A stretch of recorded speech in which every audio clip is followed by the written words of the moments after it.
Hi, I'm Greg Rennick with the University Career Development Center, and today I'm going to talk to you a little bit about resumes.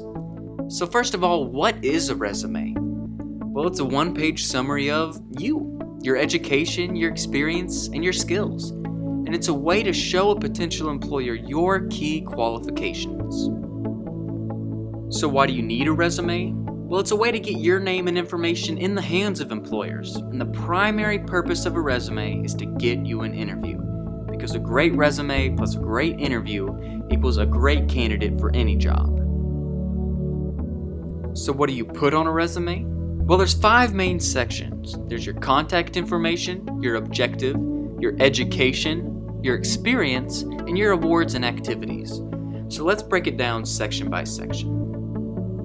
First, we have your contact information. This goes at the very top of the page and includes your name, your address, your email, and your phone number. So let's take a look at an example of that. Here we have Dwight Schrute with his name at the very top, followed by his address. He's included his phone number and also his UARK email.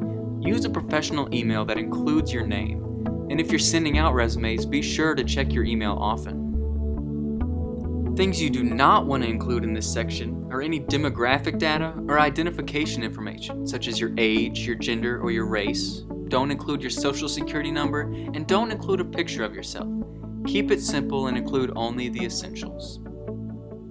Following your contact information comes your objective. Now this is optional and it's simply a statement of your career intentions.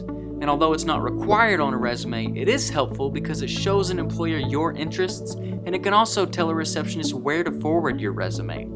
If you list what kind of job you're interested in, she can send it to that department and assure that your resume gets in the right hands.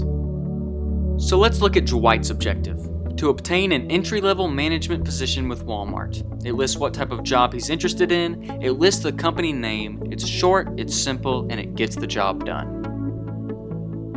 Following your objective is your education section. This includes your degree information, your college name and location, your expected graduation date, your GPA if it's a 3.0 or higher, any academic awards you've received, and any study abroad experience you have.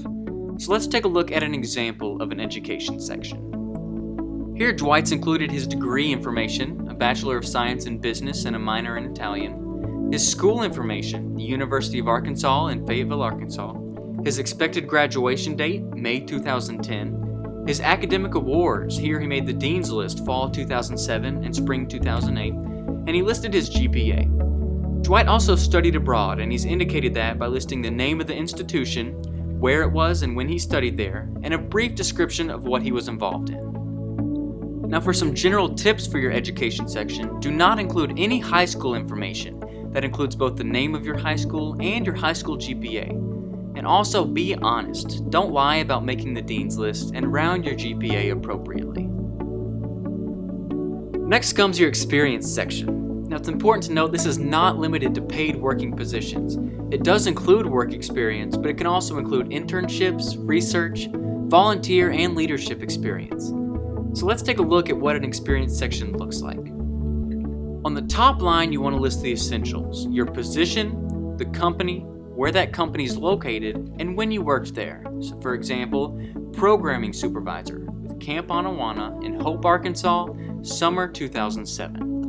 Directly under that, you want to use bullet formats. So no complete sentences, we don't want to use I's or me's, but rather we use bullets, and we start each bullet with an action verb. Promoted, elected. We want to use these bullets to emphasize the skills you used and your accomplishments from that job. Promoted from counselor to programming supervisor, responsible for all land sports for 350 campers. So we use action verbs, we list Dwight's accomplishments, and we use numbers to quantify what he did. So here's another example. A good attempt would be American Red Cross, Fayetteville, Arkansas, volunteer. Created a walk-in database and partnered with Veterans Club for Salute a Veteran Day. He used bullet format and action verbs. But a better way to list this would be created a walk-in database that decreased amount of wait time by 30%, or partnered with Veterans Club for Salute a Veteran Day, gaining 50 new quarterly blood donors. We use bullet points and action verbs, but we highlight his accomplishments and we use numbers and percents to quantify these accomplishments. Now, some general tips for this section. When you're getting started, read the job description first and use their keywords on your resume. What I mean is, if you read a job description and it repeatedly says, "We're looking for a creative problem solver," go ahead and make one of your action verbs created. They actually have keyword technology now where they can run your resume through a computer, and if you don't match their keywords enough, your resume won't even be looked at. Also, remember to list your accomplishments, not your duties. Use numbers and percentages, and use action verbs. Also, you want to use the proper order, reverse chronological order. That is, put your most recent experience at the top and work your way backwards.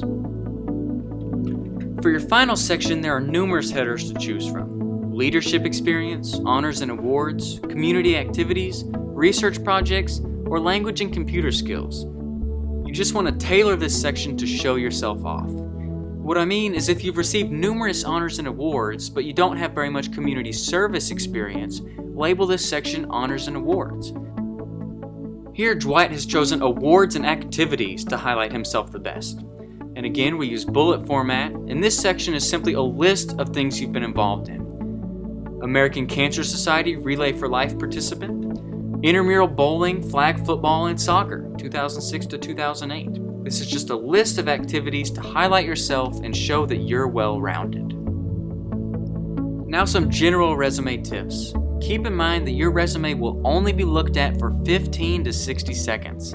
So you want to keep it concise, but sell your skills at the same time. And also remember to use keywords from the job description in your resume. Also, take the time to use the correct type of paper, a 100% cotton bond paper in a conservative color. Also, remember that image is everything, so keep your margins around 1 inch, use an appropriate font, 10 to 12 point, and use appropriate spacing. Single space the body and double space between sections on your resume. And more importantly, have it proofread. Even one little misspelling or grammatical error can take you out of the running for a competitive job. So bring it to the University Career Development Center to be reviewed. We can review not only your grammar, but also your content. We can check and make sure you're using the right experience and the right keywords to highlight yourself and make you the strongest candidate you can be. Thank you for watching this presentation on resumes. If you'd like additional information, or if you'd like to schedule a resume review, please contact the University Career Development Center or come by our office in the Arkansas Union Room 607 that's above the ballroom.